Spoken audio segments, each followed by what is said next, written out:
Welcome back, children. Today we are starting the new chapter, Planned Growth and Development from class 11. In this chapter, we will be studying about phytohormones, its types and functions. The previous parts of the chapter is being deleted, and this is only included in your syllabus. Phytohormones. What do you mean by the term phytohormones? Phytohormones are also called plant hormones or growth regulators.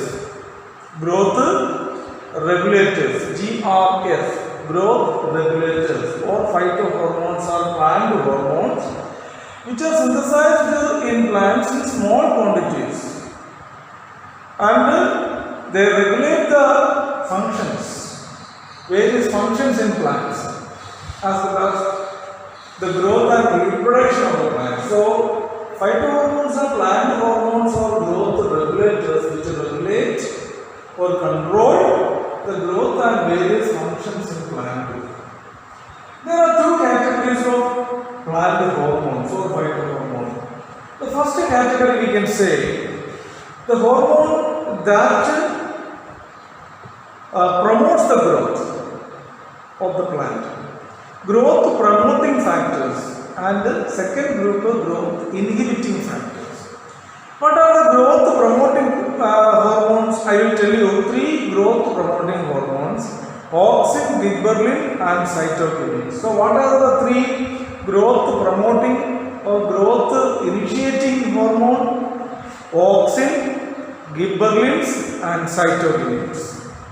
And the next two are growth inhibitors. They do not directly influence the growth. They retard the growth. Example, abscisic acid. Abscisic acid is one of the growth inhibitors.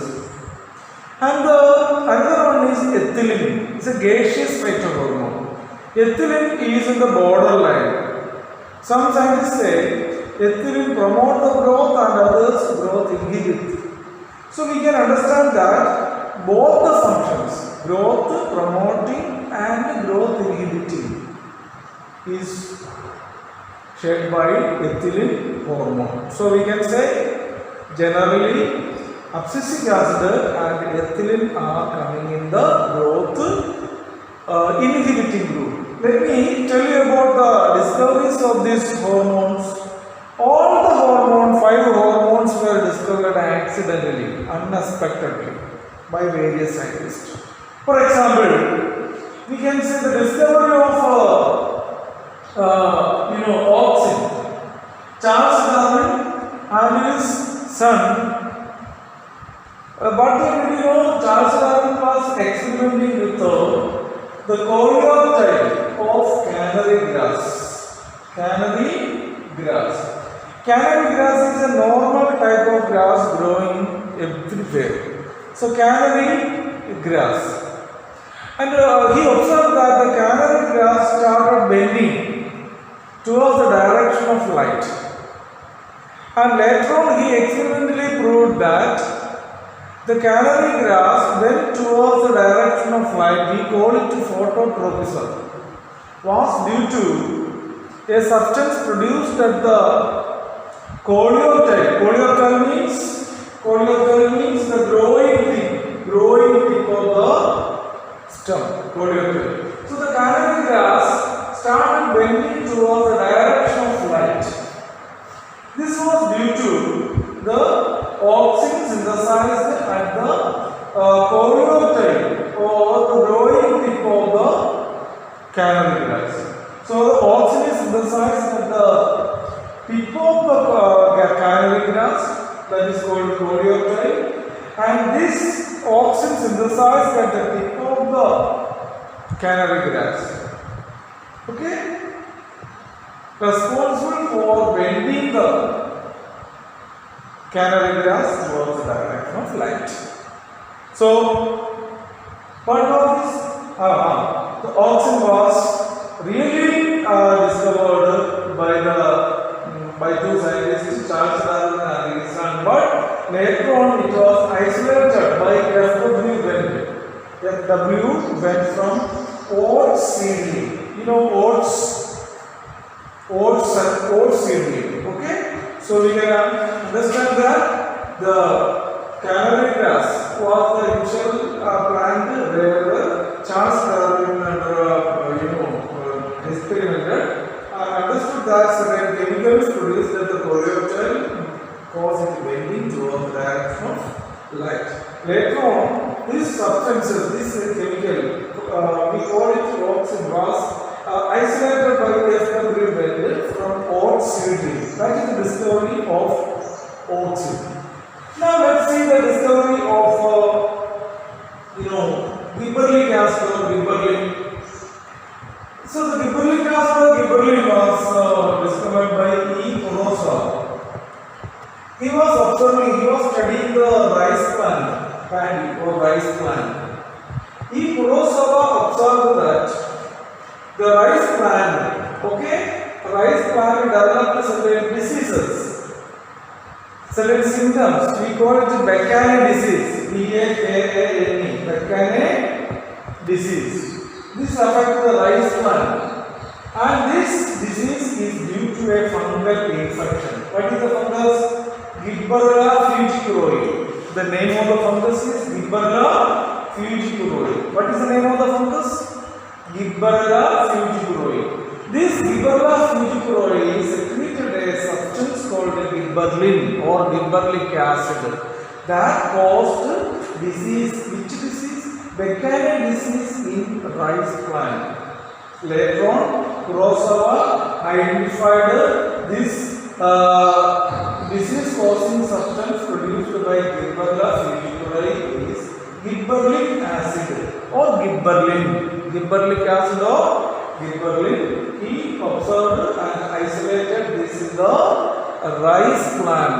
So it was E. Kurosawa, Japan scientist, who identified this chemical, this phytohormone gibberellic acid or gibberellin in rice plant, and he isolated this.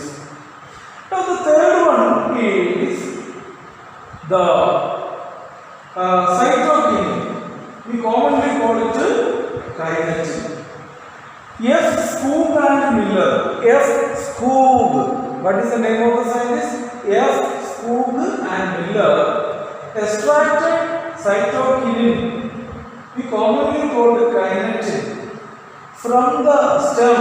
Which part of the stem? Internode of the stem. Internode of the stem of tobacco plant. Tobacco plant. So the internodal cells of the stem of the tobacco plant, when he kept in the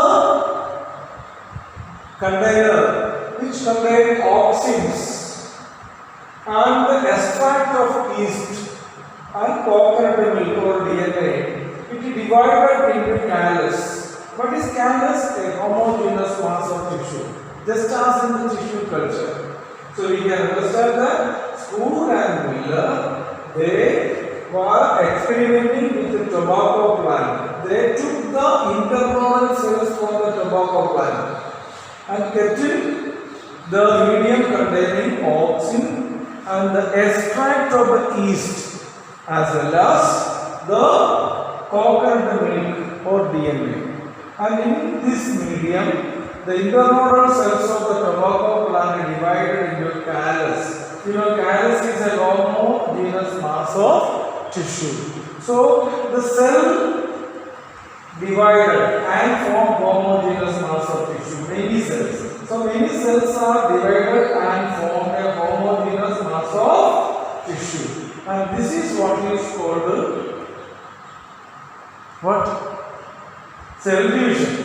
So they isolated Skoog and Miller isolated this cytokinin or kinetin, which is present in the coconut milk or yeast extract or DNA of the coconut milk, which divided the internodal cells of the tobacco plant into callus, which proliferated. Proliferated means divided into homogeneous mass of tissue called callus. So in this way, a single piece piece of tissue divided into a huge homogeneous mass of tissue. Of course, we can understand that this, cytokinin or anything help in the cell division. So, cytokinin help in cell division. Then, gibberellic acid produced a chemical called gibberellin.